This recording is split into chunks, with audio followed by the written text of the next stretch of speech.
And this very I would, I fill in.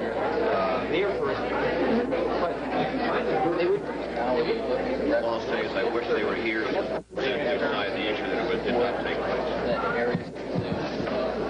All right, ladies and gentlemen, let's sit down, please. Members of the press, audience, consultants, commissioners.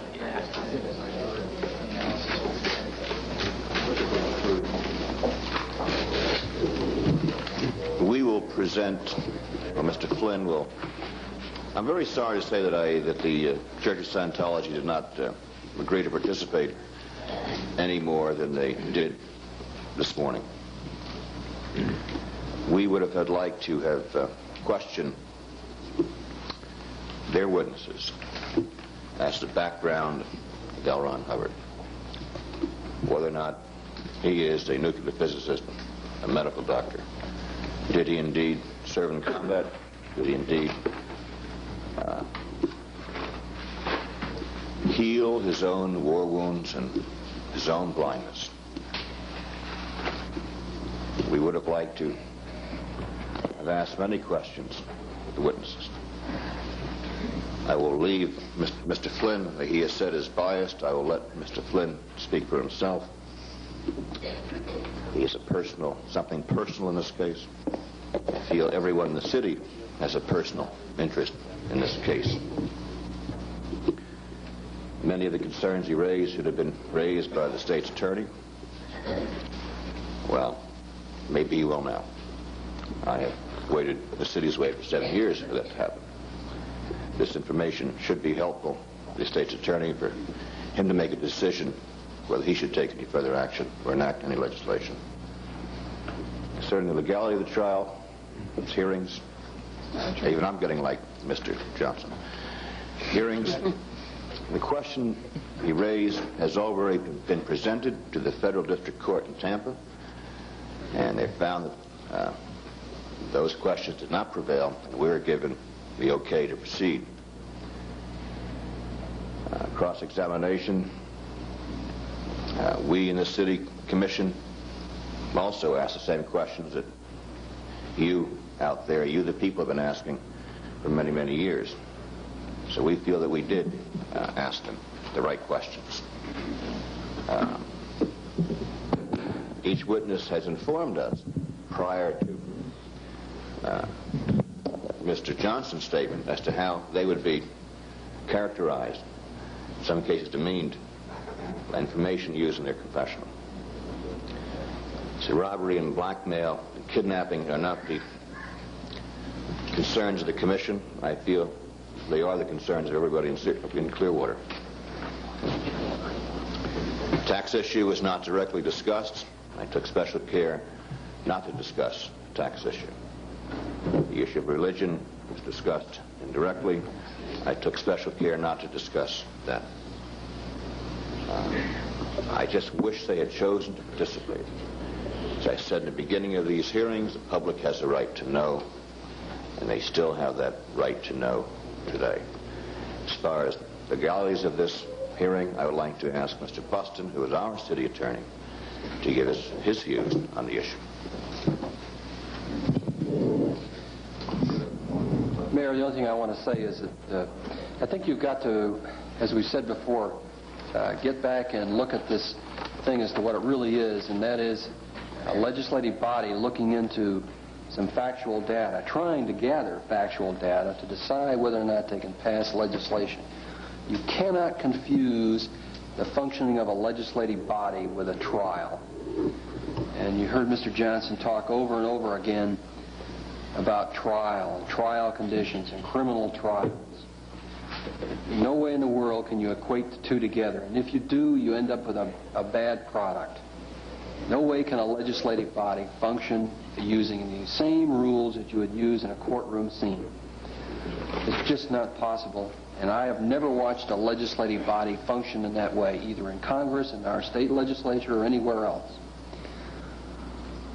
He raised a lot of questions about our areas of concern. But I think what is quickly forgotten is that this is a city which has power co-equal literally to the state of Florida. Under the Constitution of the state of Florida, you are given what's called home rule power, equal to the state, except where the state says you may not act. Now, within that Constitution, it says you are to be concerned with the health, safety, and welfare of everyone in the city of Clearwater. And it seems to me that within the parameters of those broad grants of power under the Constitution, that conditions affecting the education, possible crimes, possible criminal conduct, abuse of information, all of this stuff goes to the health, safety, and welfare of the people that are residing or are in this city. It would be a weird legislative body or a weird local government that said expressed no interest in things like this that might be going on or were informed are going on in the city. And I think if you look around, you'll see other examples of where cities have looked at this when they become well, the easiest example is drugs. If you took the example that if you became aware of a drug problem in your city and the only person to turn to was your state attorney to handle it, you'd never solve any drug problem. There are a lot of things that need to be looked at, and those are the power areas in which you look at it. I think this is the whole thing that's been forgotten. It's not a question for this commission what Mr. Flynn is doing or not doing. The question you have to decide is from the factual information you've received in the last 4 days, whether that information supports the adoption of legislation. It doesn't matter. That's what you're judging. You're not judging Mr. Flynn. You're judging that factual information. Does it support some type or types of legislation? And I think that has been obscured totally in the whole process. In fact, I'm going to recommend that once the material is, there's so much, it's so voluminous that the transcript of it be prepared. And then I'm going to, even in further assisting the commission in deciding this legislative question, contact a constitutional scholar I have in mind from another jurisdiction to even look at the transcript, helping this city commission make a decision based on the legislative aspects. And if the commission is so agreeable. Thank you.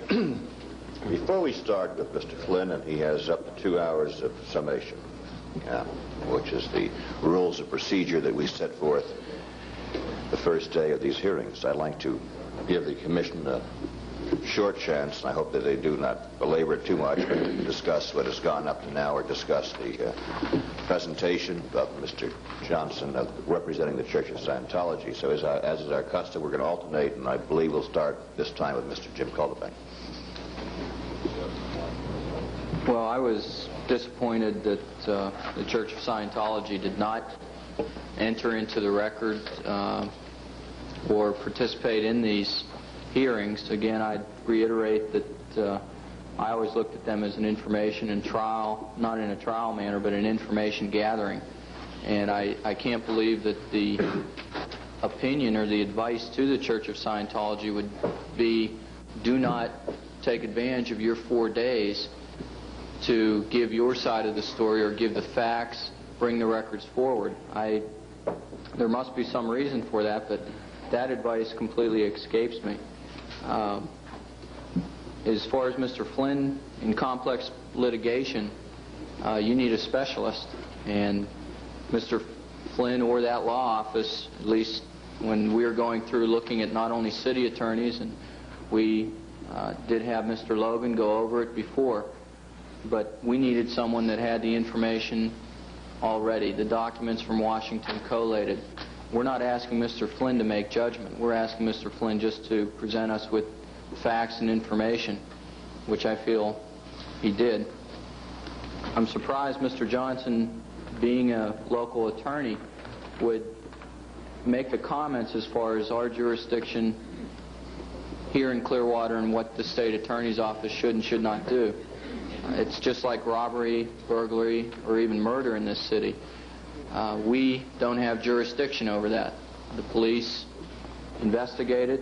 They can pick people up, but it's still up to the state attorney's office to try for that crime. So that was a moot point. And the comments about Mr. D. Wolf and Mr. Meyer, Mr. Burfield very well and very vigorously questioned Mr. D. Wolf about his recantation. And to the best of my knowledge, Mr. D. Wolf told the commission and told the audience, the viewing audience, that he indeed did recant part of his testimony to the IRS. However, what Mr. Johnson did not comment on was which parts he recanted, which were the personal opinions and not the facts, and number two, the harassment to his family, to his children, and the threats that he had received. So yes, Mr. D. Wolf recanted, but under Mr. Burfield's questioning, I think the situation of the recantation was better known to the commission, and I wish Mr. Johnson had stated that also for the audience. In addition, Mr. Meyer, who was an IRS quote-unquote consultant, he also stated that he was a consultant under our questioning, etc., etc. My only question would be how Mr. Johnson found out about the intimate personal details that he mentioned about Miss Van Schaik, who she came up of her own free will, how he found out about the psychological, or what he informed us was psychological and drug problems of not only Miss Van Schaik but Mr. Ray. I can't understand where he would get such confidential information. And the last thing I have to say is I feel, and I think the commission would feel the same way, that with all the information that we have seen over the years, I think it would be malfeasant, or we would be shirking our responsibility not to look into these areas. That's our job, both legally and morally, as far as I'm concerned. And if some of the testimony was given that Scientology has changed, I really wish in the last 4 days that they had come up and shown it. And I just feel the record is a little less complete because of the advice not to participate. And other than that, there were some emotional comments put on the record, but the commission, I don't think will consider that when it gets down to the record. I think we'll be looking at the objective facts and see whether or not the record contains enough information to go forward, if there's enough factual evidence. Thank you. Mr. Burfield, do you have any comments? Yes, I do. If there has been one moment of humor to me out of this whole thing, there was a comment of counsel that we had not cross-examined the witnesses. My office received a call wherein I was not present but was chastised very vigorously, almost to the point of being harsh with the witnesses. And this particular woman said that I should never run for dog catcher in the city of Clearwater because of my partiality to the people of the Church of Scientology. So it's kind of unusual that 1 minute we're being criticized for not asking strict questions or cross questions, and then the next minute you're being chastised for it. I think we had a responsibility to the people of Clearwater, and that responsibility has come about from so many years of people asking questions, what's going on?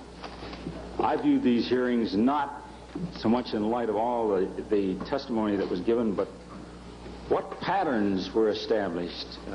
Were these patterns universal? Were they across the United States? Were they a corporate type of pattern? Sometimes it seemed like I was redundant in asking the question whether or not this could happen in Clearwater as well as in Las Vegas. And the testimony seemed to substantiate that. But as Mr. Calderbank pointed out here, we're concerned strictly with the facts. And those facts that come out of here, as counsel mentioned, we may not have any authority. But those facts should be related to the people that do have the proper authority. My biggest concern, and someone said it came out in my voice the other day, has been what Mr. Johnson chastised him for, and that was not the proper coverage of this thing by the news medium. I had been truly hopeful that the news medium would take every word verbatim and print it. If there was any concern about politics or people running for office, that they could have deleted the names of the commissioners and just put a down question and what the answer was, and let the people of Clearwater decide whether or not we have a problem. We have a lot of intelligent people here in Clearwater, and they wanted to know about it, and unless they've been able to watch Vision Cable, they have not gotten the full story out of this, or unless they sat down here. And I think if there was any injustice came out of it, there's where the injustice came. Thank you. Mrs. Garvey, you have any comments? There really isn't much that I need to say that hasn't already been said, except one thing that Mr. Johnson mentioned was the personal financial interest of this law firm that we have. And it's my understanding that Mr. Johnson is paid by the Church of Scientology, so I would assume that's personal financial interest also. Mr. Patchett. $250. Thank you. Our two big concerns, City Commission, in these hearings was to listen for fraud and criminal conduct. Those are our basic areas. I think we stuck to that very well. And anything else like taxes and religion, we asked it to be deleted from the record. I think a good job was done with that, in fact-finding. As Mr. Burfield stated, we were looking for situations of standard policy as a corporation, which you heard. I don't know how you can find out whether anything is going on, since you can't put a policeman on every corner and everybody watching everybody else. You know, how do you find out if illegal acts are going on? You find out when people step forward and complain. That's when you find out. And it's been stated before, that's our legal and our personal responsibility as commissioners to get on top of it. I believe that. The city has not made any determination of any testimony heard here today. And I was disturbed when Mr. Johnson stated that we are prosecuting innocents. We made no determination of the facts we found. We haven't even filtered them out yet. We just listened.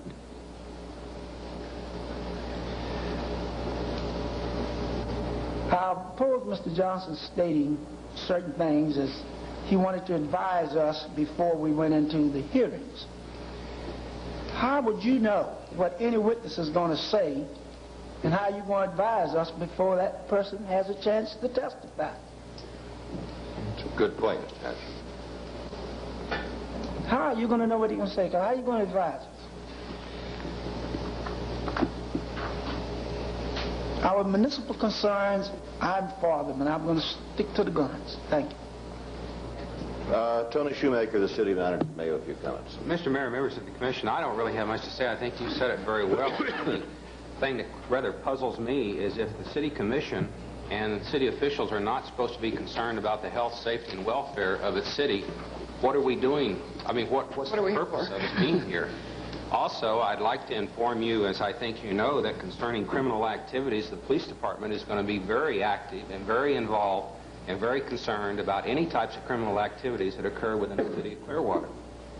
And I don't really have anything else to say. One of the small comment that they complained about Mr. Meister, whose daughter committed suicide 10 years ago for a dramatic time, and I made special mention of the fact that we're not here to determine whether how she died or what caused her death. It's just that that was not the issue here at hand. And to kind of narrow it all down to what we're doing here is that if a local church was running an illegal or a crooked or fixed bingo game in the city, we should investigate it. So why not investigate something on a much larger scale? So you bring it down to that. I think everyone can understand it in that context. Now, Mr. Flynn, you are our hired consultant. They have made a few personal attacks on you as to your motives, your financial arrangements made with the city, and the 27 lawsuits. You can comment on that, or you can ignore that and get on with the 2 hours of summation that was going to be given to us, frankly, 4 days from now, but it's going to be giving a lot much more sooner than that. Mayor LaChair and members of the commission, Mr. Shoemaker and Mr. Buston, I would like to briefly respond to the attack against me because primarily it has some relevance, as much of the other evidence as I think my outline is going to show you, to all of everything that you heard for the past 4 days, or the 4 days during which we were in session. My outline is going to take some period of time, and we're going to have to go relatively slowly in order to cover a lot of the points that I'm going to bring up. But at the outset, let me simply say this with regard to a doctrine called the Fair Game Doctrine, which is Exhibit 1, and the attacker, which is Exhibit 3. I would submit that in some small measure, you have just seen a representative of the church employ those two doctrines against me. With regard to my financial interest versus my personal interest, or whatever motivating factors motivate Thomas Green to my left, Thomas Hoffman to my right, and Kevin Flynn further to my left, so far we have filed a number of lawsuits on behalf of people across the United States. We have worked very hard trying to obtain other counsel to assist us, and it's been a very difficult job. Litigation against the Church of Scientology involves litigation against many, many lawyers paid by the Church of Scientology. To date, other than what we have received from the city of Clearwater, and perhaps a very small amount from one client, of all the people that have approached us, we have received nothing. We anticipate litigation which could go for approximately 5 years. For the most part, I personally have expended all of my own funds to finance that litigation, probably in excess at this point of $300,000. I have spent a great deal of my time in the last 3 years. The cases are on a contingent fee basis, as has been reported in the press on numerous occasions. My clients have no money. There is simply no other way to prosecute those cases.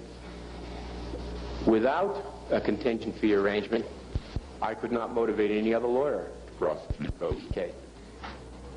The Church of Scientology has filed an affidavit recently in a case in Los Angeles in which they say they have paid their attorneys some $4 million to date to defend the cases that we have brought.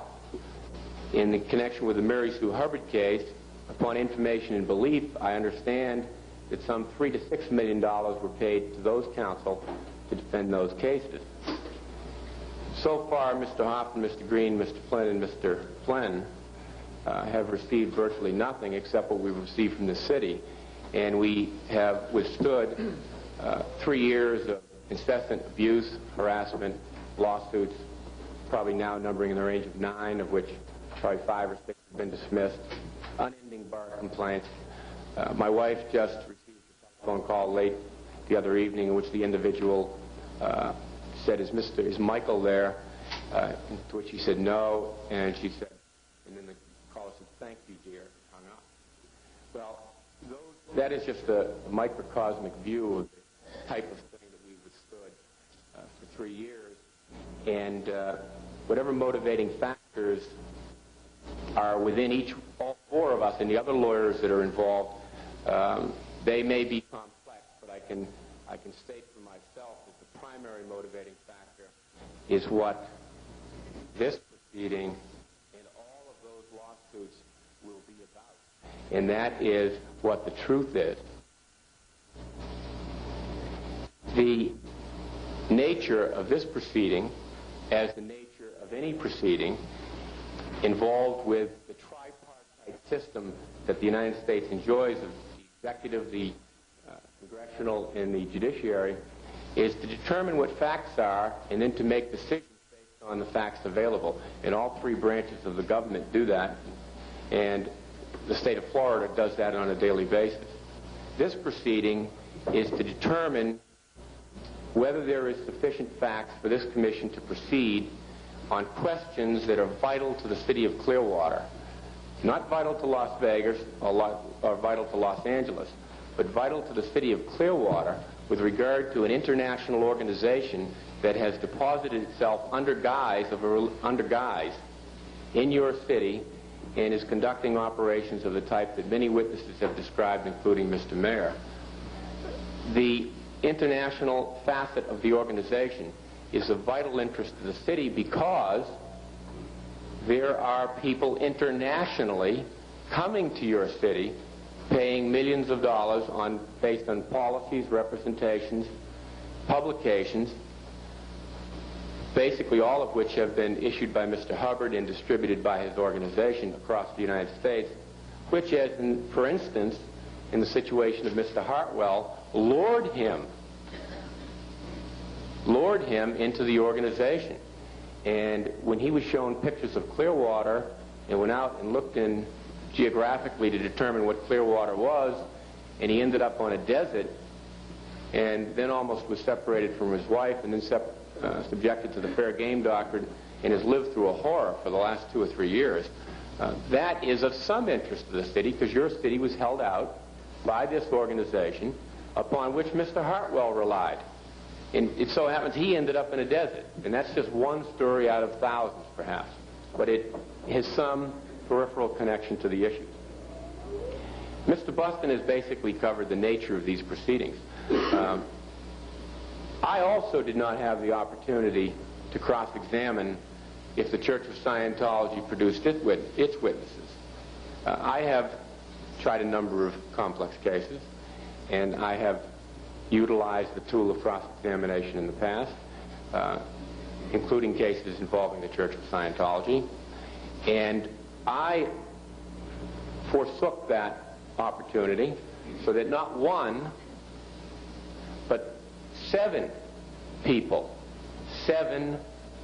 from this city who are the elected representative of the people of this city, at least in 5 cases, would have the opportunity to ask those questions.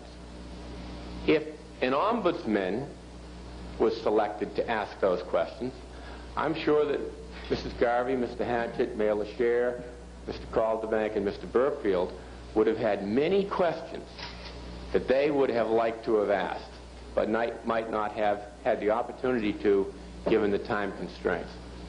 And it would have been, since this is an investigative proceeding, a severe, in my judgment at least, diminution of the opportunity of your electorate, of the people of the city, to find out the truth of what the organization is.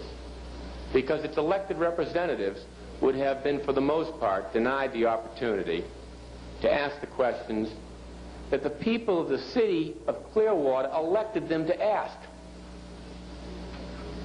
Similarly, if I had conducted a cross-examination in a non-judicial proceeding, or in an investigative proceeding, a legislative proceeding, which is non-judicial, you people also would have been denied the opportunity to ask a lot of questions that you may have asked. Now, Michael Flynn may have asked questions that Michael Flynn was interested in that he thought would have brought out the truth, but this is investigative. And the people of Clearwater, I'm sure, would have wanted their elected representatives to ask the questions that they elected them to ask, for which purpose they elected them. Now, the truth of a particular issue can come out in many ways. It can come out in the press.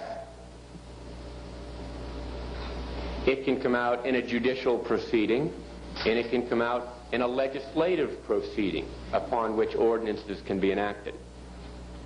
The Church of Scientology was given an equal forum here. And yet, the Church of Scientology, at least I submit my personal judgment upon from reading the newspapers, has for many years had the opportunity to conduct its own public relations campaigns. And I would submit that if there has been adverse media attention to this organization in this city and elsewhere, it is because of the conduct of that organization that has led reporters to report what they've had. But this was an opportunity, as I said in my opening statement, for them to come forward and present evidence or facts which would rebut what has been published in the press, if the press is inaccurate, and give them the opportunity to present to you people and to the city of Clearwater, since it's on Vision Cable, what the nature of their organization is. Well, I submit that they chose not to participate because after the evidence that you've heard, there is no way that the Church of Scientology could put a witness on a witness stand and face 7 people and keep his basic integrity and look in the eyes of 7 different people, as my witnesses were required to do, and answer the questions that you people would have asked. If you put one exhibit on the transparency overhead projector, just one of many, many exhibits on criminal activities. Mr. Johnson said that there was no evidence of criminal activities. Well, we simply did not have the time to go through the hundreds of documents which were submitted to you people, which are just unending criminal operations in the city of Clearwater. There was nothing on the videotape except perhaps some reading of things concerning breaking and entering, larceny, smearing, framing, perjury, like TRL, which you may recall is how you teach a witness to lie, and things of that nature. I'm not sure he even saw the videotape. But there are many, many exhibits that are before the commission. But in any event, if any one of those witnesses appeared before you people, and just one exhibit, you could almost take any exhibit that's been introduced, take any exhibit concerning the confidentiality of auditing information, and you put that on the overhead projector, and you simply said to that witness, and I submit that this goes on every piece of evidence that's been introduced, you simply said to the witness, Mr. Witness, assuming that is true, we're not telling you that it is true. We're just telling you that we've heard some evidence, we've heard from some people, where auditing information has been specifically used against people and has been used in a at least manipulative way. Perhaps extortious, perhaps blackmail, but at least manipulative and a little bit coercive. Would you have paid money, Mr. Witness, or would you have provided services, Mr. Witness, to the Church of Scientology if you had known for the past 15 years, if you want to make that assumption, the organization has been doing those things? Well, the witness obviously would have had to have said, no, I wouldn't have done it. Otherwise, he would be participating in the conspiracy. He would have had to have said no. As soon as one witness said no to one question of that type, you would have your fraud case proved by their witnesses.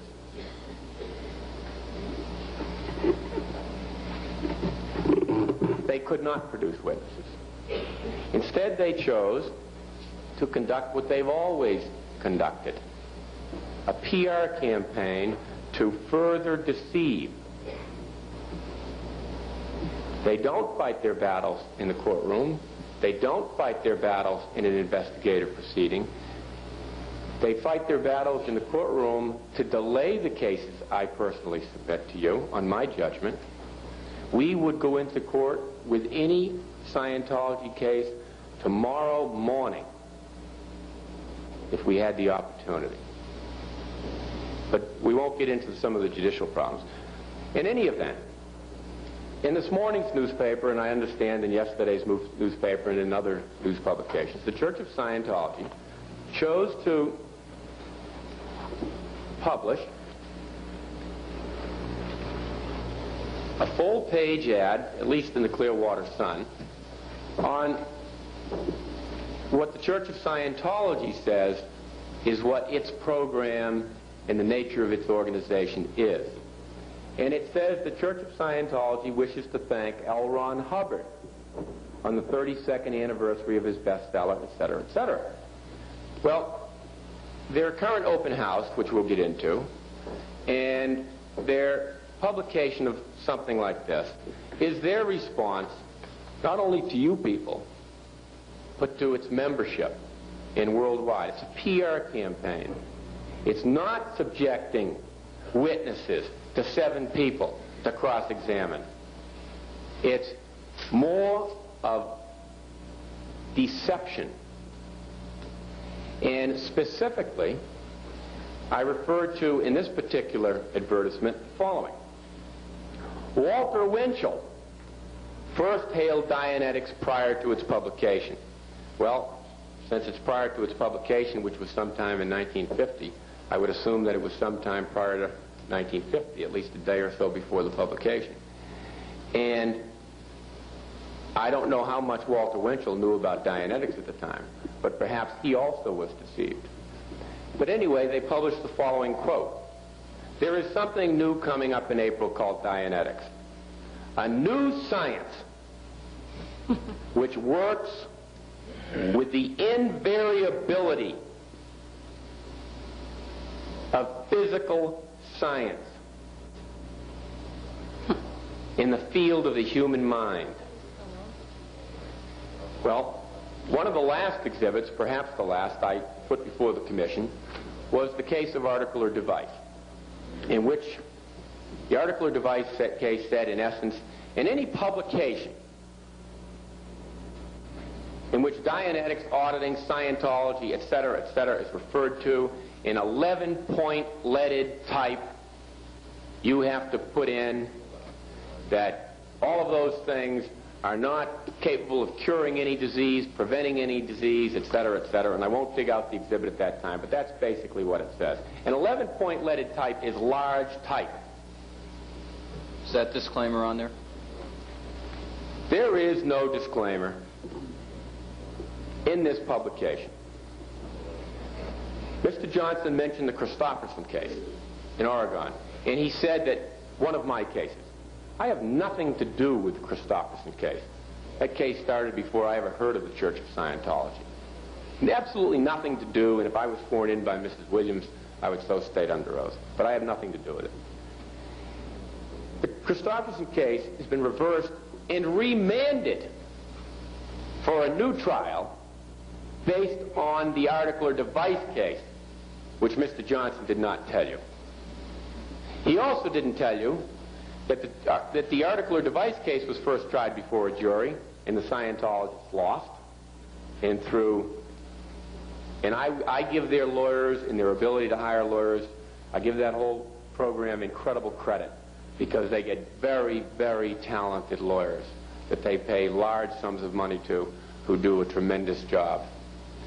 They succeeded in getting that first article or device case reversed and remanded for a new trial. And there was a second trial, and the Scientologists lost again. And it went back up to the Court of Appeals for the District of Columbia for the second time. And they lost again, and the warning that was one of the last exhibits that the judgment, including the warning, which was one of the last exhibits that I filed before in these proceedings, was the end result of that case. So that case, through the talents of their counsel, was also reversed and remanded and retried. And Nathan Dodell, the individual for the government who participated in those proceedings, could give you what the 5 years of horror he lived through to litigate those two cases. One case, but two trials. And perhaps someone in this commission should contact Nathan Dodell in Washington, D.C., and ask him what he went through to litigate article or device. The article or device case is of obvious significance to this commission and to the state of Florida. And as you have seen in something published this morning, there was no such disclaimer. I suggest to you the deception continued right up to the publication of this Clearwater Sun edition this morning, and right up to the failure of the Church of Scientology to present any person before you under oath who could answer your questions. That is also a form of deception in conjunction with this type of a publication.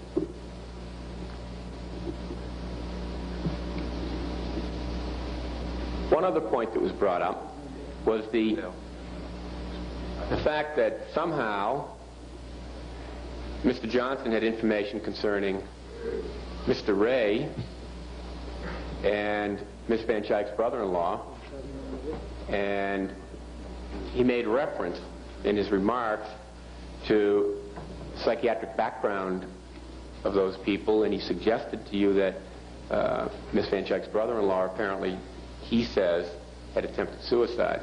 I would suggest to you that that statement, although Mr. Johnson was not under oath, has at least inferentially proved our case. Where did Mr. Johnson get that information? Where did he get that information?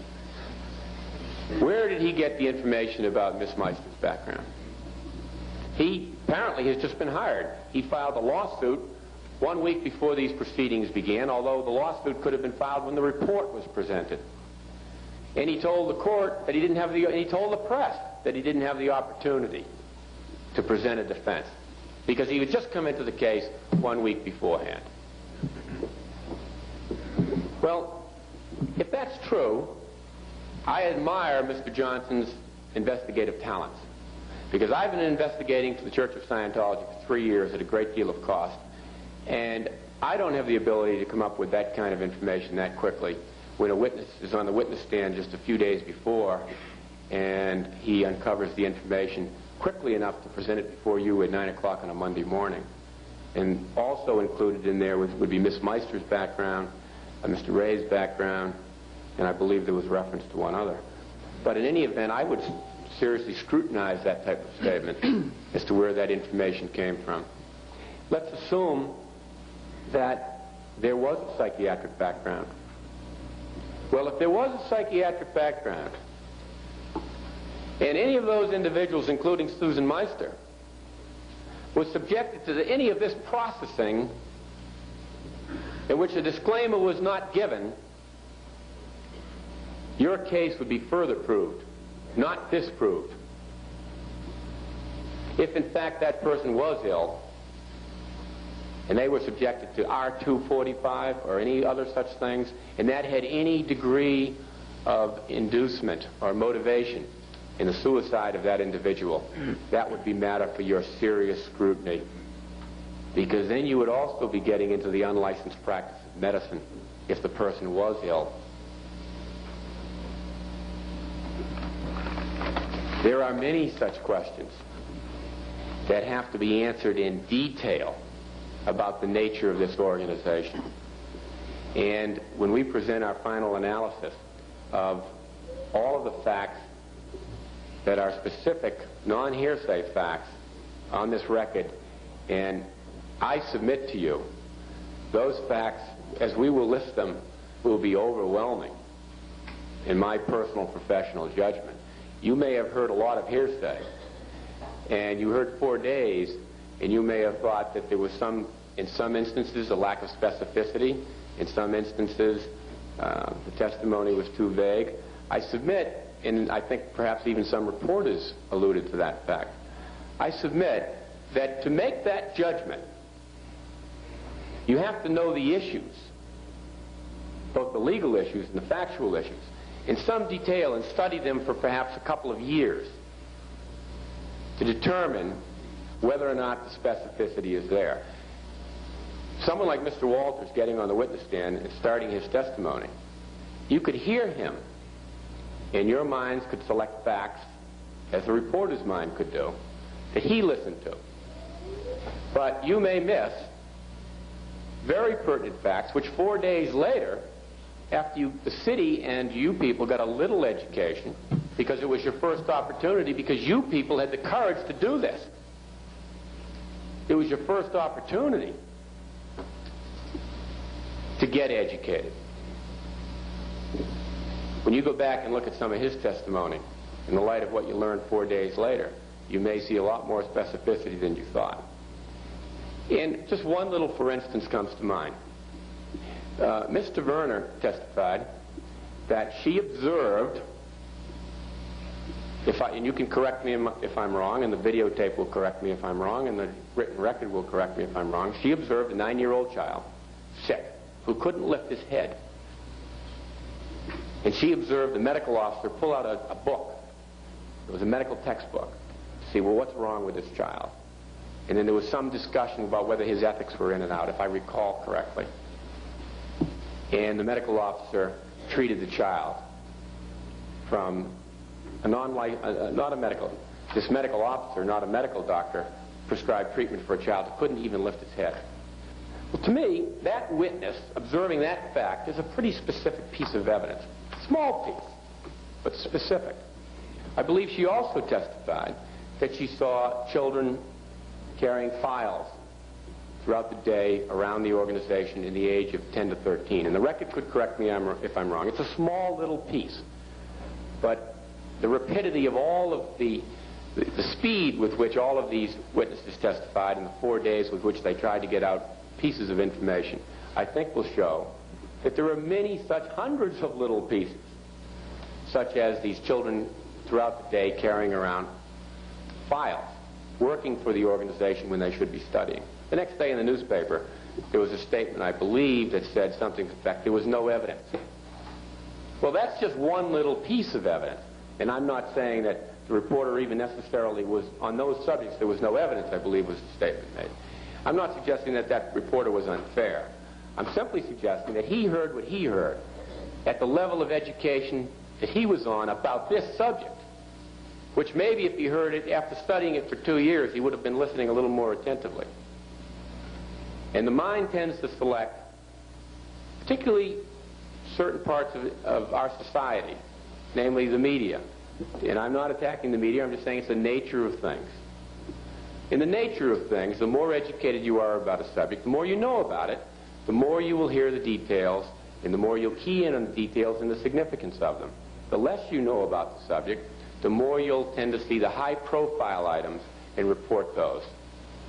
And I suggest to you that some of the most significant testimony that's been heard in the last few days was something that has never even been printed or mentioned.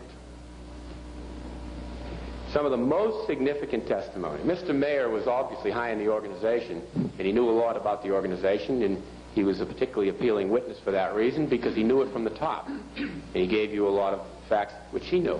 But some of the most significant evidence came out of kids like Kelly and Ray, and very, very small items, which when all put together should give you a picture of what this organization is and what it has done, what its policies are, and how you can predict how those policies will be implemented in this city in the future that you have to deal with. Some of the most significant evidence came from individuals in the beginning of the hearings, which was put in a better light or a proper perspective as the hearings progressed. But the facts, as we will go through, in a very limited degree today, and I stress, extremely limited degree, because we don't have the tapes, we don't have the audio tapes or the videotapes, we don't have a transcript, and just from our own notes, we put together what both we expected them to say and what they did say. Witnesses in a judicial proceeding can be led by a lawyer on direct examination. If this was a trial, I could have got up and led any one of those witnesses through the examination. It's called a direct examination. I could have asked each witness in very specific areas, as Mr. Buston and Mr. Burfield, being attorneys particularly now, I could have led them through questions on very specific areas, and I would have keyed in on the issues that I wanted to key in on. And I submit that would have been an enormous advantage for me in the presentation of this case. I did what most lawyers will never tell you, or will tell you not to allow your witness to do. To just get up there and tell it like it is. And subject himself to 7 people, and whatever comes out, comes out. Now, in a direct examination, I could have shaped the testimony a lot more. I specifically chose to just allow the witness to get up there, and if the witness lied, then that's the witness's problem. The witnesses were told not to lie. If the witness made a mistake, then that's the witness's problem. If the witnesses had discrepancies or inconsistencies, and you people brought out those discrepancies or inconsistencies, then they're on the face of the record.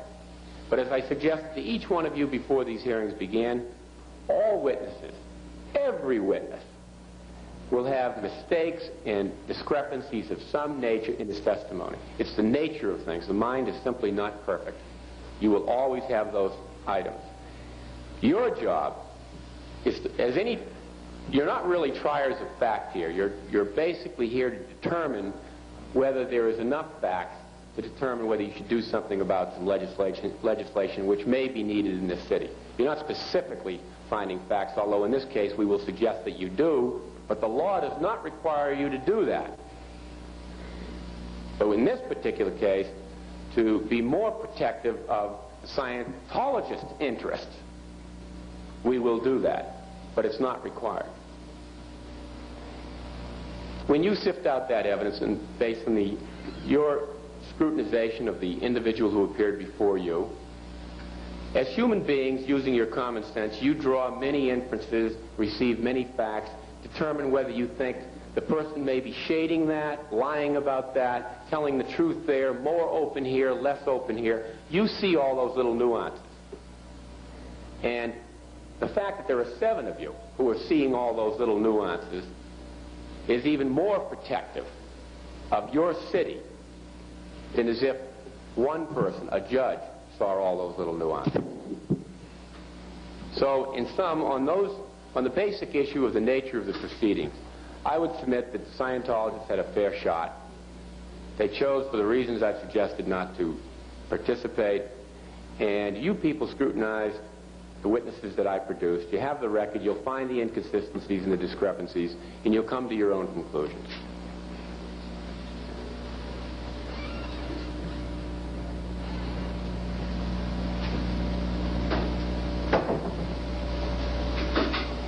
I would point out one further fact on one of Mr. Johnson's statements.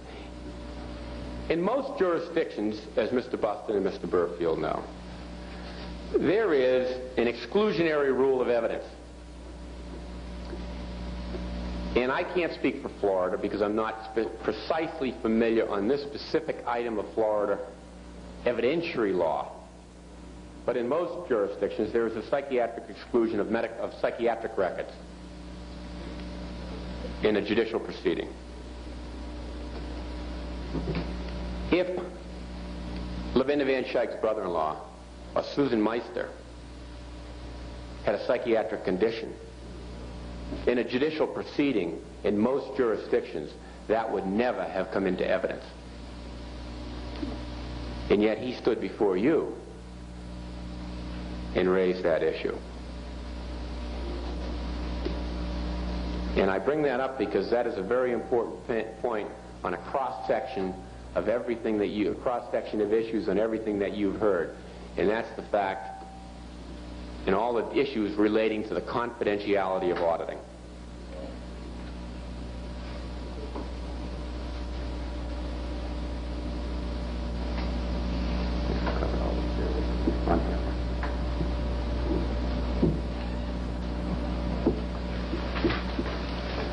With regard to this signed confession of Mr. Ray of criminal activity and drug usage, well, I wonder where they got the signed confession. One of the issues that has been presented is the fact that before people leave, they have to sign their life away. They sign releases, non-disclosure, waivers, all types of documents like that. They sign documents which they don't know the contents of when they come into the organization, and they sign documents such as Tanya Burden signed on December 17th, 1977, which are in evidence after she was taken to Las Vegas, from Las Vegas to Los Angeles, locked in a room, put on the e-meter, and signed documents. To this day, she's not even sure what they are and how many they are, which we are trying to procure. Some of those types of documents have been put into evidence, and I won't go over them all now because we simply don't have the time, but in my final analysis, I will. But I personally know from my 3 years of investigation, and I suggest to you that that evidence that I've presented will show you, that anyone who leaves the organization signs so many documents releasing and waiving everything, saying that he's the one responsible, he's the one who committed crimes. It's a regular, routine, everyday occurrence in that organization when anyone tries to leave. And it's a very important interest before this commission. Because when David Ray tried to leave, I know, and he probably doesn't even realize it, I know from the policy of the organization, which we have put into evidence, that he signed things and said he did things, which is an 18-year-old child, he probably to this day doesn't know the contents of. And I would submit to you that a logical inference would be that David A. Ray would not sign such a document that Mr. Johnson says he's got in any other proceeding. He'd only signed for this church. That in itself is a legal issue of great significance to this commission. Because what that individual did, according to Mr. Johnson, is sign a statement that he was involved in drug use and a theft.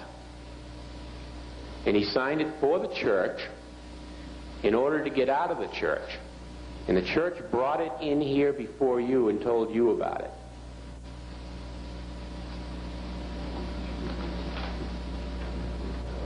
Perhaps if the church, as Mr. Johnson suggests, that the Pinellas County State's Attorney would be the appropriate individual to hold hearings or convene grand juries or to do whatever within his jurisdiction is to do, he should have brought the document to him.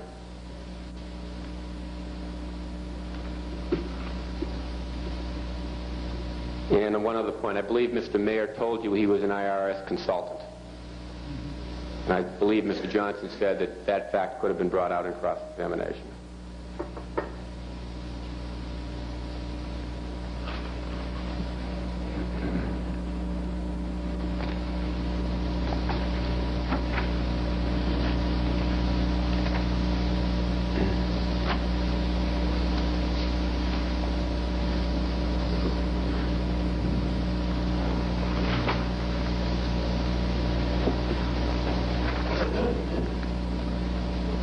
Now what we will do is I'm not sure what time we started, so you can just let me know how much time we have left. We will get into, just very peripherally, and I have to, again, strenuously... You have about an hour and a half. Thank you, Mayor. I have to very much emphasize that this recitation of some of the evidence that we're going to go over and perhaps some of the legal conclusions that can be drawn therefrom is intended to be a very peripheral framework and outline of what the interests of the city are, what the city should inquire into in connection with the evidence, and what ordinances can result from the evidence. It's only intended to give you some idea of the areas that you could be looking into, and to collate and present to you some of the evidence as it correlates to each other, to different pieces of evidence. Will you need the overhead? It basically will depend on the time. We may need it. If I have enough time, then I'll start putting things on. I've tried to conduct our portion as expeditiously as we could. I mean, there are hundreds of documents that have been put in evidence, any one of which, for instance, the document on drills and how to commit larceny and burglaries and breaking and entering, we could spend, it's a multi-page document, we could spend 4 days on that document.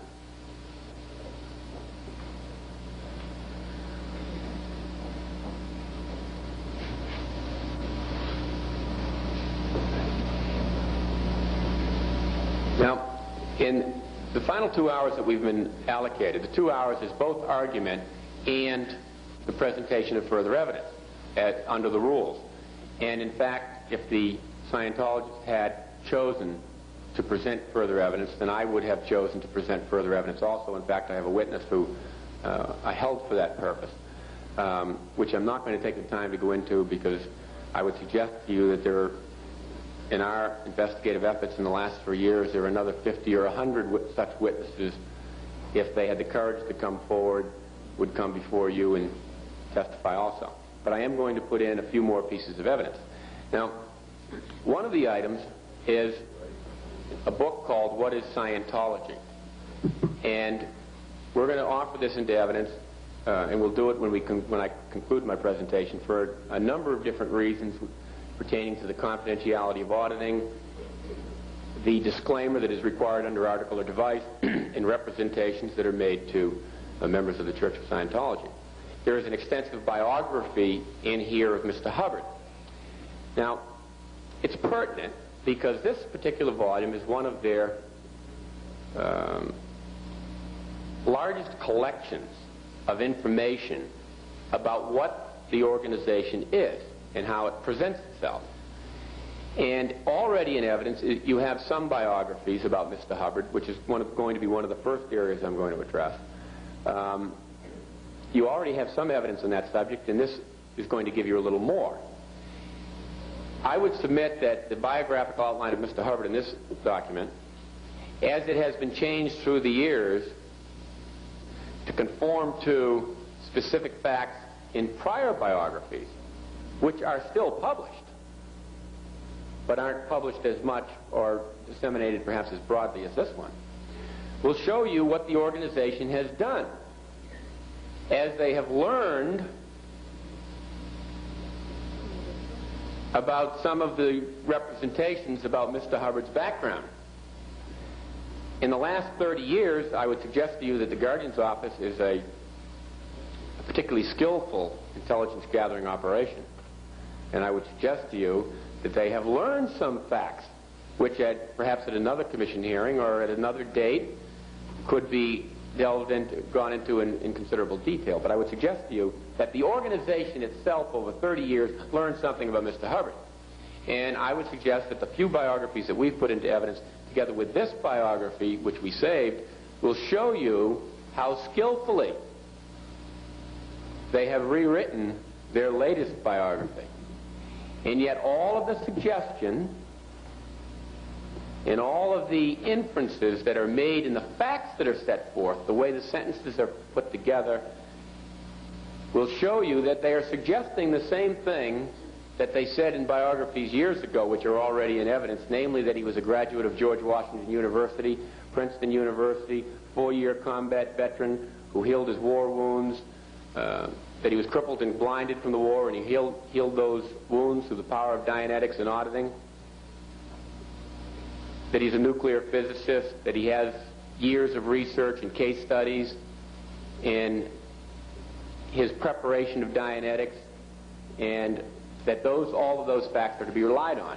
I would suggest to you that the early biographies specifically make those statements. The later biographies put the sentences together in such a way as to suggest those statements and those inferences. And as the witnesses testified on briefing courses, of which unfortunately we don't have the videotapes that are shown to people in briefing courses, but a number of witnesses testified about, including Mr. Walters. On briefing courses, they're told those things, but the public doesn't get the briefing courses. They're told specifically, and it is common knowledge among Scientologists. As Mr. McKee said, he gave him some poetic license because he's got an engineering background and he's a fairly mature, sophisticated man. But you take an 18-year-old kid who's over at the Fort Harrison working 17 to 18 hours a day for $9.60 a week, and the inferences that he may draw, as opposed to those that Mr. McKee may draw, are significantly different, and that's an important fact for this commission to consider. In addition to that, just the very pattern of change can suggest to you deception, and in courtrooms across this country, it's done every day in a judicial proceeding.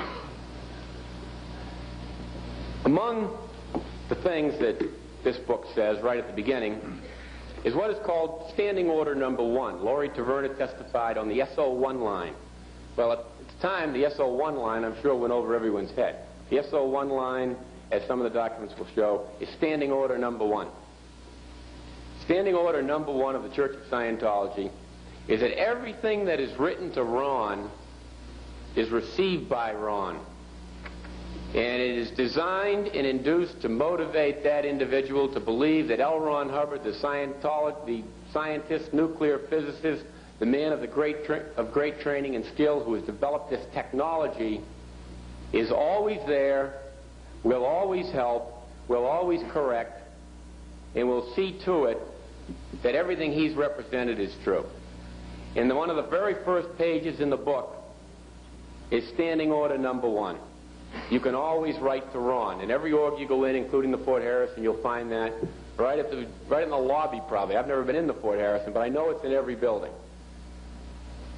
All mail addressed to me shall be received by me. I am always willing to help. By my own creed, a being is only as valuable as he can serve others. Any message addressed to me and sent to the address of the nearest Scientology church listed in this book will be forwarded to me directly. Well, on the very first page, I would submit to you that that's a deception.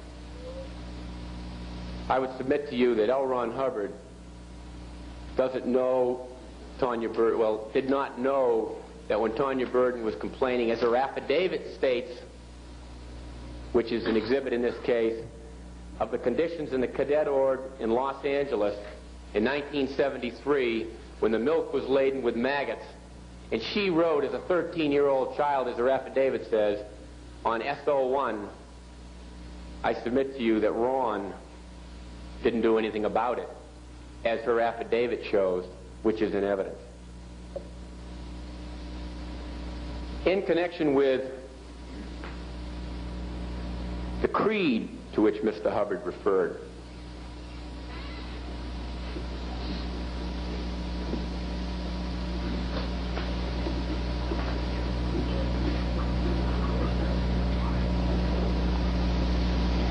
Mr. Hoffman has just indicated to me, and this is not on file in the proceedings, but we will file it to you. In one case, they filed an affidavit saying that SO1 is not quite accurate. The mail doesn't go to Ron. And we will file that to you and mark it as an exhibit. Some of the things that Mr. Hubbard refers to in his creed are the following: that all men have inalienable rights to think freely, to talk freely, to write freely their own opinions, and to counter or utter or write upon the opinions of others. Well, there's many things in this creed, and I'm not going to go through them all because I don't have the time, but they're all of a similar type. But on just that one, I would submit to you that you heard from Paulette Cooper on her ability to write freely.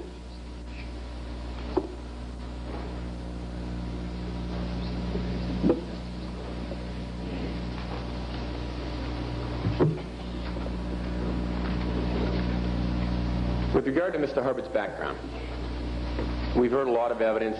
I think virtually every witness testified that to some degree or another they relied on it, or that they would not have joined if they knew that it had been falsified. Some gave testimony of more specific reliance than others. Some people, like Mr. McKee, said he gave him poetic license. Well, I wonder, that was for Mr. McKee, that was 24 years ago when he was a lot younger, and the memory tends to lapse a little bit, but we'll take his testimony on the face. And, maybe he developed poetic license over the years. Maybe he relied on it a little more strongly when he was younger than he did now. And I would suggest to you that that is an area in which you scrutinize every witness. Just because they're the witness presented by the consultant doesn't mean you can't scrutinize as to whether or not his memory 24 years ago would have been a little bit better. Whether it supports what the consultant is alleging, or whether what the Scientologists have failed to allege and come before you and prove. From both sides of the fence, as I think I tried to instruct you at the outset, you can look at this evidence impartially from many different directions, not just as to whether it proves that Scientologists have done a certain thing. But I believe most witnesses, Taverner, Kelly, Pace, and Ray, Van Schaik, Peterson, Mayer, and Dardano, either testified that they specifically relied on it, that they generally relied on it, or that they would not have done it if they'd known that it was false. Now, his credentials about being a war hero, well, let's take being a war hero. Now, the chronology that we put into evidence of Mr. Hubbard's naval background shows you his duty stations. It shows you where he was every time he changed duty throughout the war. Now, we didn't have the time to go list them one by one and every 3 months change, but if you take the time and you read through them, you'll see where Mr. Hubbard was. You'll see that he was not a commander of corvettes in the South Pacific, as he says in one statement. You'll see that he was not battling submarines in the North Atlantic, as he says in another statement. Just that simple little document will show you where he was during the time he was in the Navy. With regard to his wounds, we're going to put into evidence a Veterans Administration physical examination of Mr. Hubbard that will give you his physical history and what he suffered from while he was in World War II. He didn't have any combat wounds. He had a duodenal ulcer primarily, for which he was treated at the Oak Knoll Military Hospital, at least on the face of the records, for 3 months at the end of the war. Shortly after, he was discharged from duty 24 hours after the Coke bottle was found on board the USS Algol, which a few days later, as I suggested to you, and I would further say that at this point we have not put into evidence anything as to where the Algol went. I'm not sure it's even important, but in any event, what is important is that he was discharged from duty 24 hours later after he found the Coke bottle. And then shortly thereafter, he ended up as an inpatient for 3 months in a hospital. And then shortly thereafter, well, actually it would be a couple of years thereafter, which in itself is of significance, he wrote a letter to the Veterans Administration saying he was mentally ill. There are all types of issues as to how long he was mentally ill, how mentally ill he was, and how much that affected his judgment not only during that period of time, but subsequently when he was writing Dianetics and when he did his 30 years of case studies.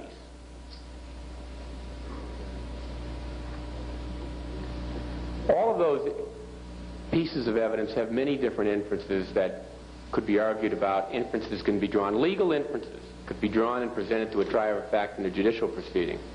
As an investigative body, it's not even necessary, but it gives you some indication, some specific facts upon which you can draw inferences and derive some knowledge about his background. And I'm not suggesting that Mr. Hubbard's background is the most important issue in this proceeding. It's one of the more important issues because everything stems from him. But I would suggest to you that there are more important issues. But the evidence that we've introduced, together with DeWolf's testimony, well, DeWolf recanted at some point under duress, which he says under duress. Well, legally under duress, it wouldn't even be a recantation if, in fact, it was under duress, which is a separate issue in itself. But even if you assumed that it wasn't under duress and it was a retraction, then you would have to look into what he retracted. Well, we haven't even bothered going into that peripheral issue because it's so peripheral in light of everything else. But I would say, I've read the retraction, and I will say nothing more about it. I hope the Church of Scientology had walked into and presented evidence on the retraction. And we left the issue open so they could present the retraction to you, which they chose not to do, so you could read the retraction and see what it is, as Mr. Calderbank very incisively pointed out, what the retraction was. And we'll leave that issue there. But I suggest to the church right now, if they're listening, bring the retraction over. Would you enter that retraction into evidence? If you people would like to see it, we'll put in the retraction. Since it's been raised as an issue. But I would suggest to you, it's in the light of everything else, it's relatively peripheral. But we'll bring the retraction in. Even if he had retracted, there are issues as to, well, as would in any judicial proceeding, you can believe all of his evidence or none of his evidence. You can believe part of it, accept part, discard part. The issue for you with regard to Mr. DeWolf, after looking to him, listening to him, where he openly told you that he had made a retraction under oath, is to determine whether what he said you thought was basically true. If he had mistakes in dates, he had mistakes in dates. If he had mistakes in subject matter, he had mistakes in subject matter. If he didn't, he didn't.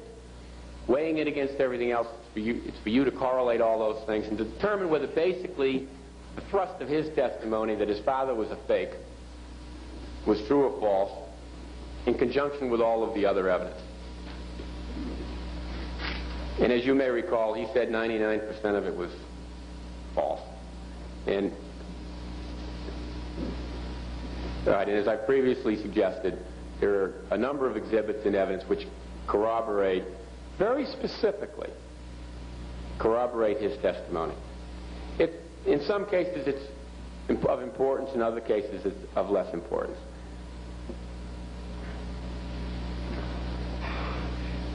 And for the record, I would specifically refer to Exhibit 20, Exhibit 21, Exhibit 22, in Exhibit 23.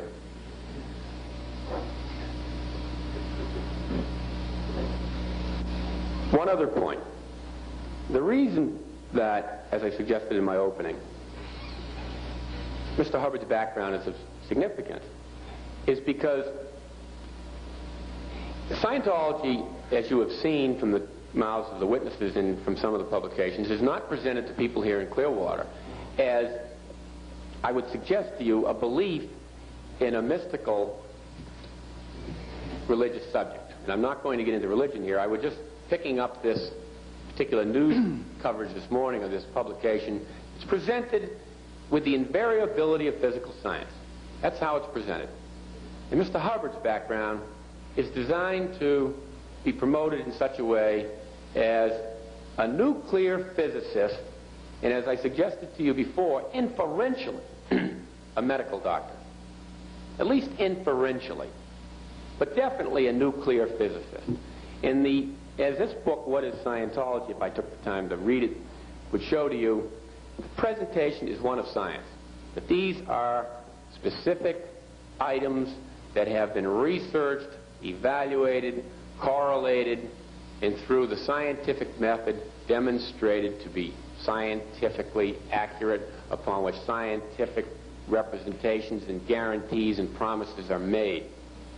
Therefore, the link in all of the publications about the subject matter is irrevocably tied to Mr. Hubbard's background. If they had someone from an ashram in India who had never been to school in his life and who felt that if you believe in whatever you want to believe in, you'll be cured, I would submit to you that's none of our business.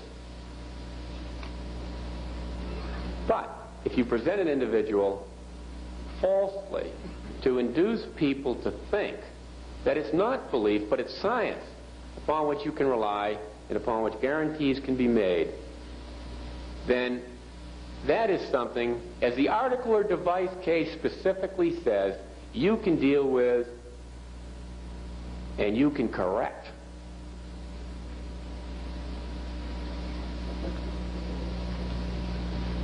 Also, Mr. Hoffman has just pointed out to me, in Dianetics, the Modern Science of Mental Health, which was purchased by someone within your city in the last now probably 72 hours, or perhaps further, perhaps 3 or 4 days ago, the opening page after the outline of the table of contents is the following statement: Dianetics is an exact science, and its application is on the order of, but simpler than, engineering. Pardon me, what page is that on? That's on page Roman numeral 9, which is the first page after the table of contents, which is the synopsis of the book.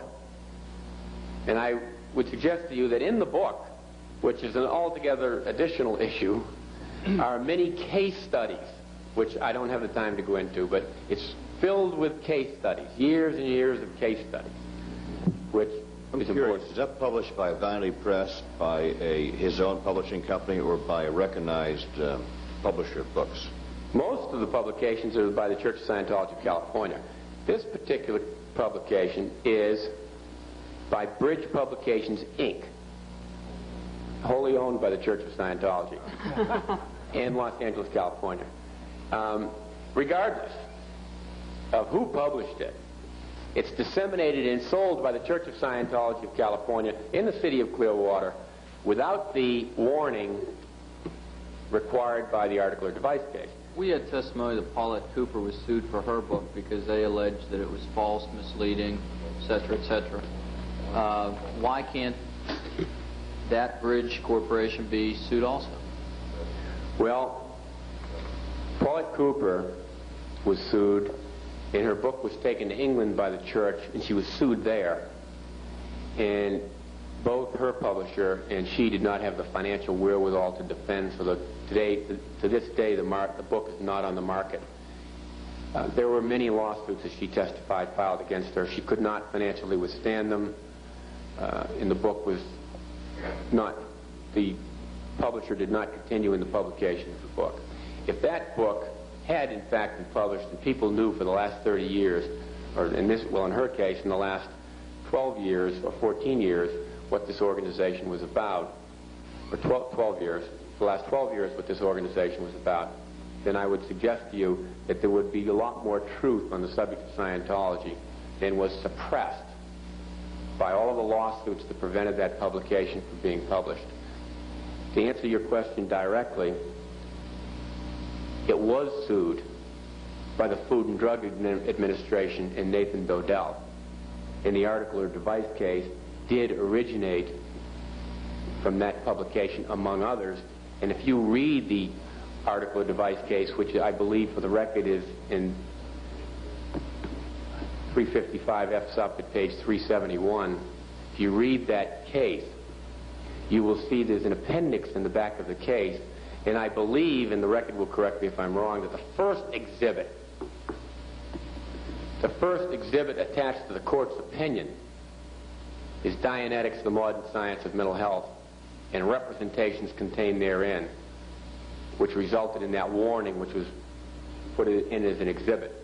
But to stop you, Jim Calderbank, or the city of Clearwater, or Lavinda Van Schaik, or Paulette Cooper, or George Meister, or Jack Clark, or someone, Brown McKee, would have to bring a lawsuit, hire a lawyer, pay the lawyer to bring the lawsuit, to challenge the publication.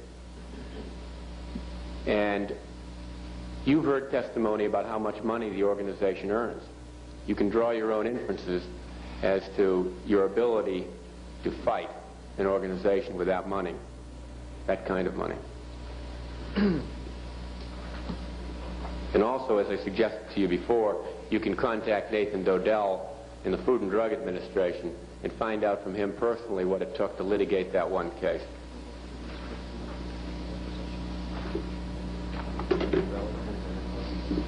With regard to the confidentiality of auditing information, which, in my professional judgment, is,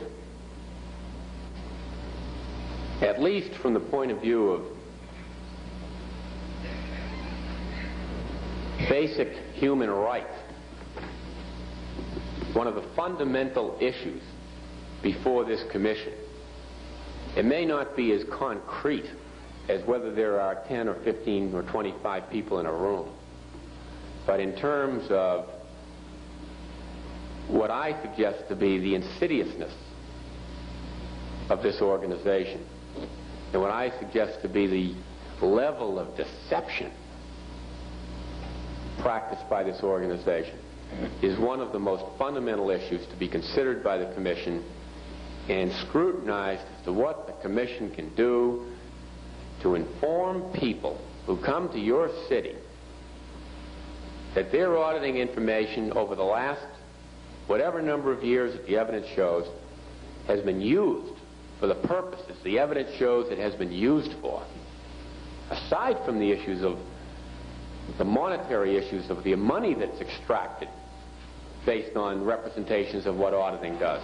Aside from those issues, the information that is on deposit about human beings over in that organization and what that organization has done with that information is a very significant issue for this city to consider.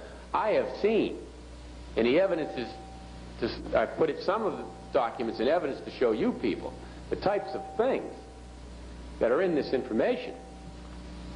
And some of the documents pertain to, as you will see, some political figures, not in this city and not even in this state. But when an individual is subjected to e-meter auditing or a security check, and he's required to disclose every crime that he knows that he did, that his mother did, his father did, his brothers and sisters did, his uncle did, his best friend did, and at any point in time that information becomes useful for either investigative purposes by the organization or to directly use, they can go investigate the uncle, the brother, the sister, and if the information is given in specific enough detail by the individual who is being audited, all they have to do is go to those documents. So if they want to find out whether or not Paul Hatchett's cousin, God forbid, did something in 1972 at such and such a location, all they have to do is go to that auditing information and then go check that place at that time for whatever purpose they're looking into. The possession of that kind of information in an organization that uses it the way it uses it is a very substantial issue before this commission. There are highly respected members of the clergy, and there are churches throughout the United States, and there are psychiatrists throughout the United States, and there are doctors throughout the United States and there are lawyers throughout the United States who are given highly confidential information that is protected by very specific laws, where the lawyer, the doctor, the psychiatrist, the clergyman cannot disseminate that information without the permission of the individual.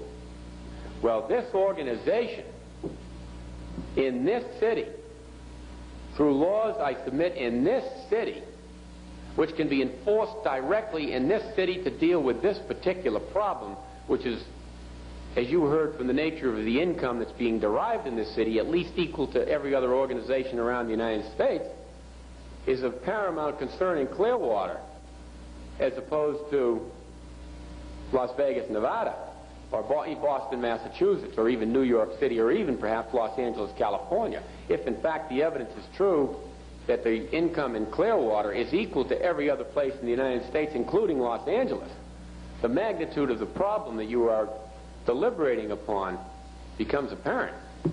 And the bulk of information possessed by the organization in this city about people around the world who are paying money in this city becomes apparent. And the use of that information in the way that it's used, as has been demonstrated in very small degree, I suggest, in the evidence that we've presented. And there's a lot of evidence, but based on the evidence that could have been presented, I suggest to you it's in a very small degree. Something has got to be done. Something has got to be done to protect a 19-year-old David Ray when he wants to leave the organization, to not be required to sign a statement saying he did all these things, to indeed lure him back into what could at least be described as indentured servitude. Or, if he wants to get out and he wants to come to Mayor LaShare or the Consumer Protection Officer in the city of Clearwater, he should be able to come and say, this is what the organization did to me, without fear that that organization or its attorneys are going to walk in before an official body and say, this is what David Ray is. The manipulation of people to prevent them from exposing the truth, whatever peccadillos are in their background, when the truth of what a particular organization is much more significant and substantial than some minor peccadillo, are two competing interests that this city has got to substantially weigh.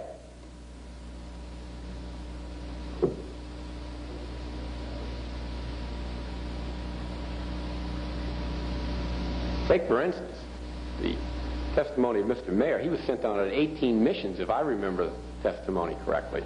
He read from a telex. He described a situation in Manchester, England, where he went to a medical doctor and blackmailed him. That was basically what he said. If you go back over the record, I suggest that that's what it'll tell you. He went to Scotland, he went to Hawaii, and blackmailed some woman with threats of bestiality that he had from her auditing folder to get her to do a particular thing. In some cases, I think there was some evidence to raise the stats to get the income up. Well, you know, I would suggest to you common sense would indicate that if you are in charge of raising the stats in Hawaii, and someone of Mr. Mayer's ability, or whoever else runs this organization now, comes to you with that type of information, and it's an or else type thing, and you're already working 15 to 17 hours a day, maybe you would be induced to be a little more vigorous, to make a little more misrepresentations, or to do anything like convince him he's loony to get money into that organization. The suggestibility factors alone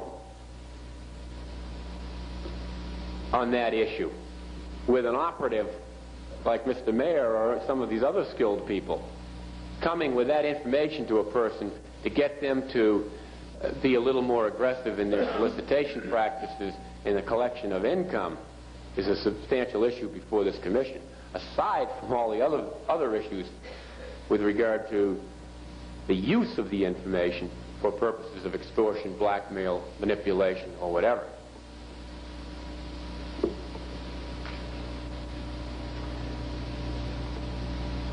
In order to give you a flesh and blood example of what this type of thing does, we specifically correlated our evidence so that some people would be before you, such as Ernie Hartwell. Well, I heard Mr. Johnson say, well, what does Las Vegas, Nevada have to do with Clearwater, Florida? Well, I think it's quite apparent if they are making $500,000 a week during one period, or $1 million a week during another period, or $2.3 million at least once, here for auditing, based on slave labor, which is what we'll get into at a later point in time, then, and they're using it in the way that I suggested, if you can see a flesh and blood example of that, then you'll begin to realize that you're dealing with human beings and not just pieces of paper. As one exhibit, the one exhibit on this issue we put on the transparency showed. I mean, Ernie Hartwell is someone who was told that he was going to come to Clearwater, Florida. And he ended up in the desert giving them auditing information. And when he realized how significantly he had been duped, and he tried to fight back to the degree that Ernie Hartwell could fight back, you saw what happened. You heard from him what happened to him. You heard from Janie Peterson as an operative. And she was only, I suggest to you, in GOPR, Guardian's Office of Public Relations, which is probably the most neuter branch of the Guardian's Office. That's like Mr. Will here. I mean, those are the people who go out and show the public what nice guys we are. I mean, the Guardian's Office B1 in intelligence gathering divisions, but because of the high degree of compartmentalization, one generally has no idea what the other's got. They are just told to go do this and go do that with it.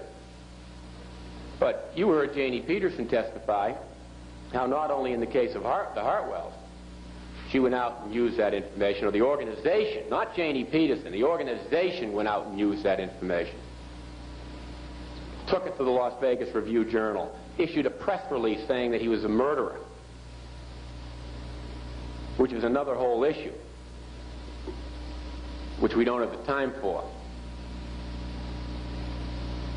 Taped his conversations, edited the conversations, and then tried to use those against him.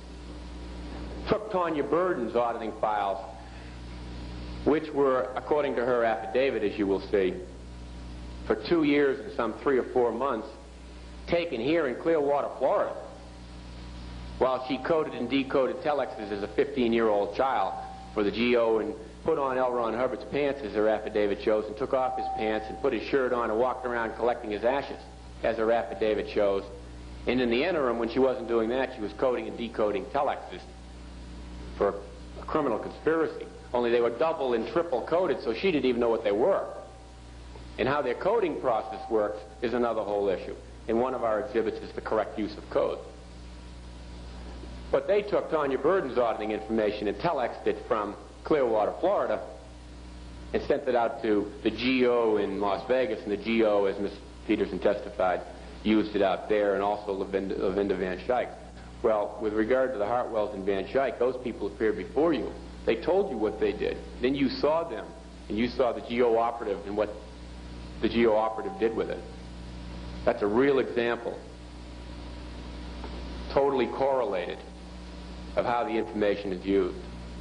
But I would suggest to you that that example should not just be, as an investigative body, one of your responsibilities, together with all of the other information and evidence before you, would be to infer from that how widespread it is based on the policies, one of which was introduced into evidence by Mary Sue Hubbard, to use the information and I think you may recall the policy says to use all ethics personal processing files. So that is just one example.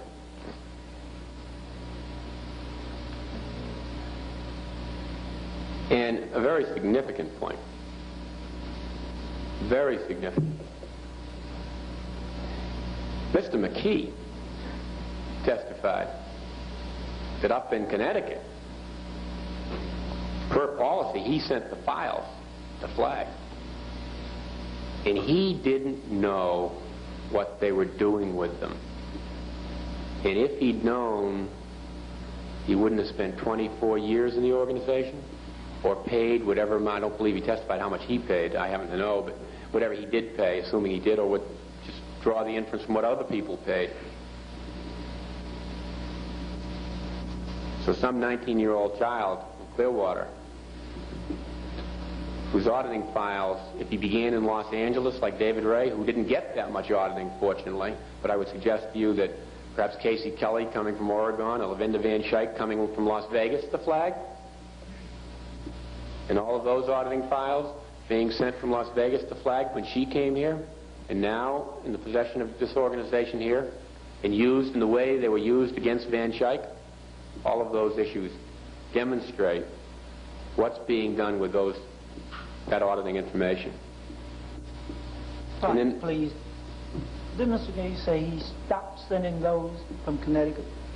I believe he says now that he has stopped sending them. For a long period of time he testified that he did, and he now doesn't. He is now, as he's testified, disassociated from the organization, so he wouldn't be sending anything to them now. But I believe he specifically testified for many years that he did, but he stopped now. And yeah, I think he did say that he'd burn them now before he would send them, now that he knows what he knows, which is, of course, the whole fundamental issue of deception, which is the fundamental issue underlying the two ordinances that we have proposed dealing with consumer fraud and charitable solicitation of funds. And on that point, as our very minimal case study shows, or preliminary case study shows, the Supreme Court has constantly said over and over again, and they just said in connection with this Minnesota case involving the Unification Church, in this case in New Mexico. And the cases are set forth in our preliminary report, particularly the Schomburg case. The Supreme Court has said over and over again, when you're dealing with charitable solicitation of funds in purported religious organizations on their face, you can't, if the organization makes 100 misrepresentations, or makes 100 representations of which 10 are false and 90 are accurate, you can't completely shut down all of their solicitation. It's too broad. You can't simply vest in a public official the right to not grant the permit to solicit. Cantwell v. Connecticut, in every case since, has repeatedly stated you deal with the fraud. You don't ban the entire solicitation practice, or their right to solicit, until after an adjudication, and you deal with the fraud. If the fraud permeates the entire solicitation practice after an adjudication, well, then that's what you'd be dealing with. So we have drafted our ordinances to comply with the Supreme Court cases to deal with the fraud, not to simply vest in a public official the right to deny a permit, which is what every other Supreme Court case, when they have struck down ordinances of that type, have done. And the League of Mercy case in Jacksonville, when they enacted an ordinance, I submit to you, has been upheld by the Florida courts. And yet, in our professional judgment, that particular ordinance is also unconstitutional. But an ordinance, as Cantwell v. Connecticut says, and Schomburg says, every case virtually says, deal with the fraud. Don't ban completely the practice by simply allowing a public official to say, no, you can't do anything. Deal with what is fraudulent.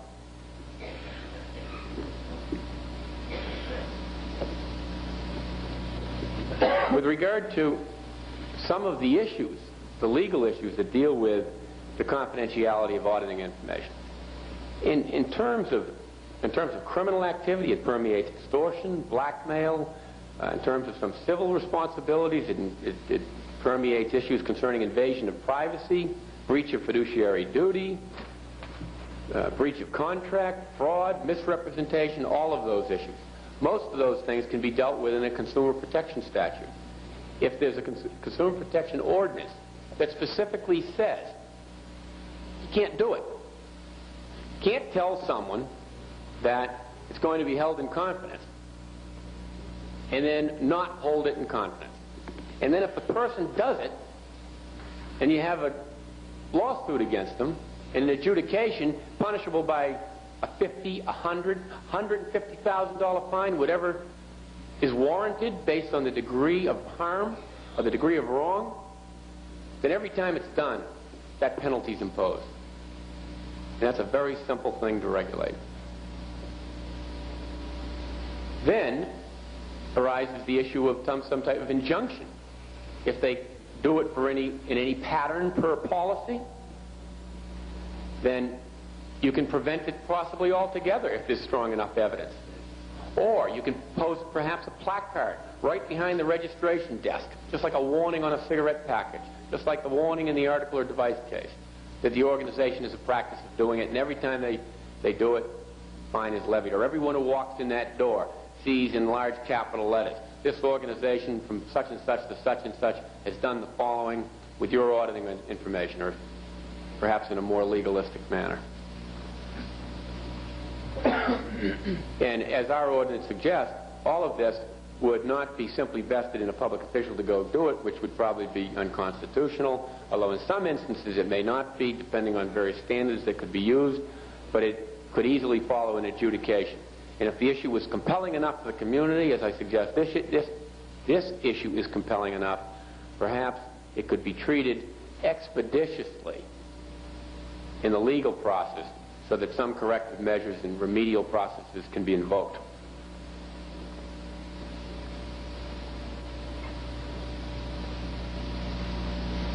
I would suggest to you that if that type of deception, along with the other types of deception we've talked about, is one of the ways they make money, it may have some impact.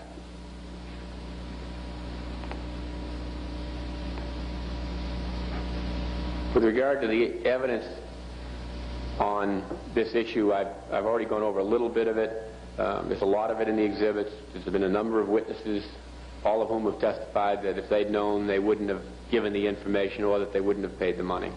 There's substantial evidence for, and we intended it to be so on that issue for that reason. But even Mr. DeWolf testified, if you wanted to believe him, that as far back as 1954, his father was bugging the auditing rooms. In terms of pattern, that pattern, I would suggest to you, has been taking place from 1954 right up to at least Jane Peterson's testimony. And maybe, right up to today, if David Ray's information came from where at least I would suggest it came from.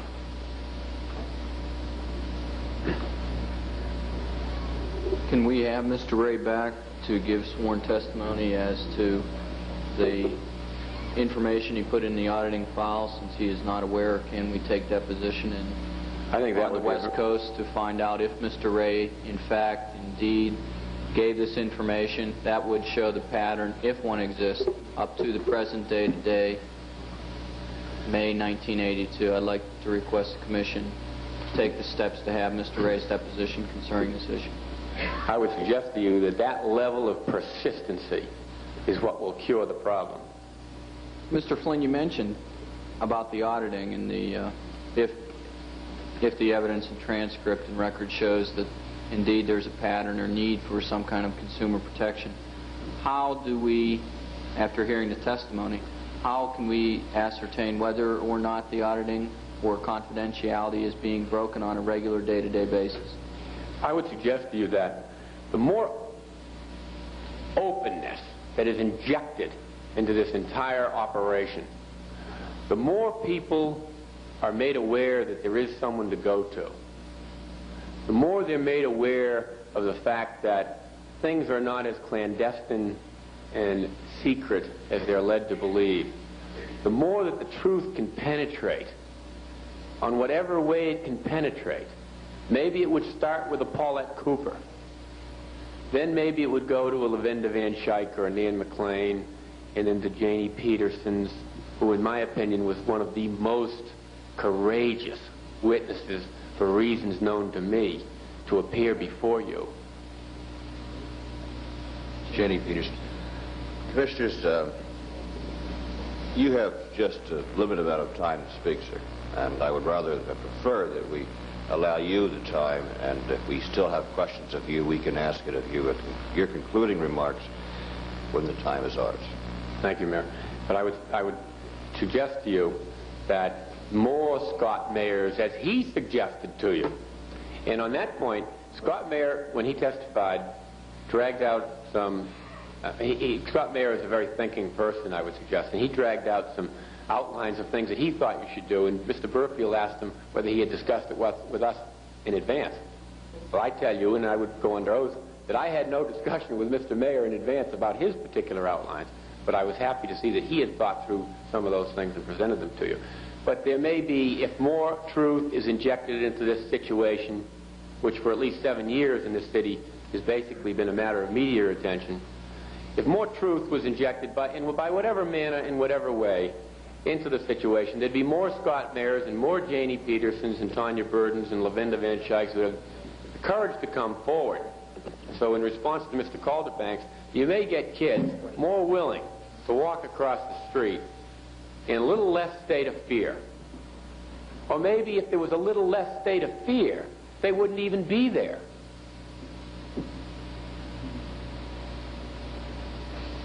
And if there was a notice behind the regging desk or the cramming room that those legal options existed, a notice posted by this city, maybe they'd begin at least to look at it and think about it, and the regger or the crammer may say that's just a legal problem.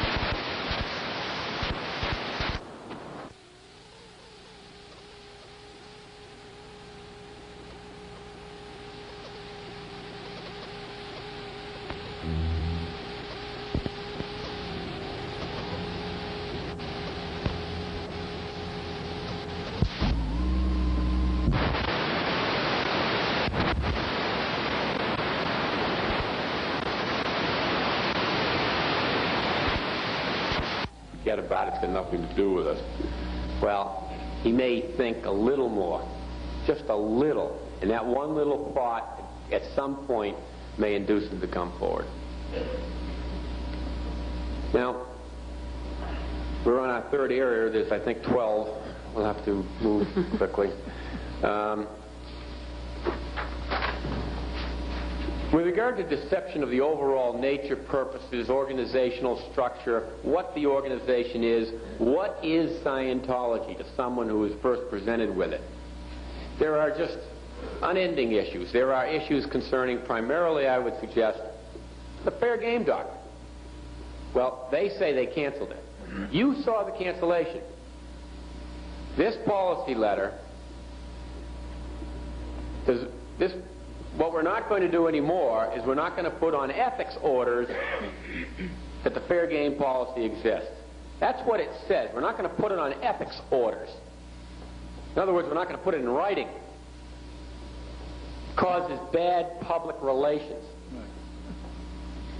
This policy does not cancel any treatment of an SP. That's what it says. And I suggest the Church of Scientology come in here right now with their version of the cancellation. And I suggest to you that some of the exhibits we put in, such as Exhibit 4, was a fair game declaration with the policy date in it. And the policy date is 1965, and the second one, there's a long fair game policy and a short one. They both integrate with one another. They're Exhibits 1 and 2, as you'll see. The cancellation is in 1968, 2 years after those two were adopted. The fair game declare that we put into evidence is dated 8 June 1979. Referring to the policy in 1965. I suggest to you that any common sense interpretation would tell you that it hasn't been canceled. Then you get into the issue of conduct. And those are the pieces of paper, their own pieces of paper. Then you get into the question of conduct and the inferences to be drawn from conduct. The inferences to be drawn from Operation Snow White to penetrate every national agency across this country, which is one of the exhibits. And that took place in the 1970s. The cancellation was in 1968. Or Operation Normandy, or Operation Taco Less against your former mayor, or Operation Speedy Gonzales, or Keeler 1 or Keeler 2. Those took place in the 75, 76, 77 era. Merrill Veneer, pursuant to one of those operations, penetrated your former mayor's law firm in the 70s. Or what they did to Tanya Burden or Lavenda Van Schaik through the use of auditing information. I mean, the inferences to be drawn from what was done to them as late as 1980 in terms of lying, cheating, or destroying, there are very clear-cut legal inferences, as any trier of fact could find, from just the conduct alone. And the conduct is substantial. Right up to Mr. Johnson appearing in this room here today with David Ray's information, if you decided to draw that inference.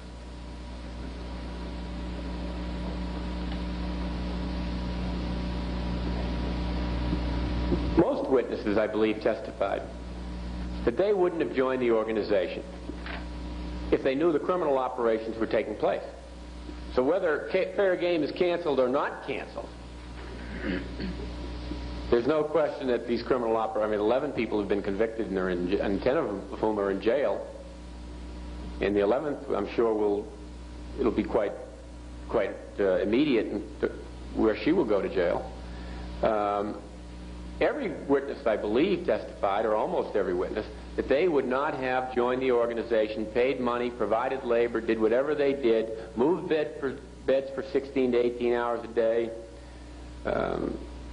took invoices like Casey Kelly did.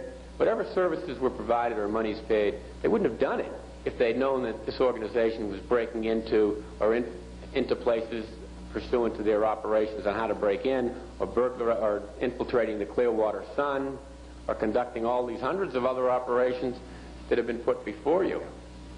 They wouldn't have done that if they known the organization had a policy to do such things.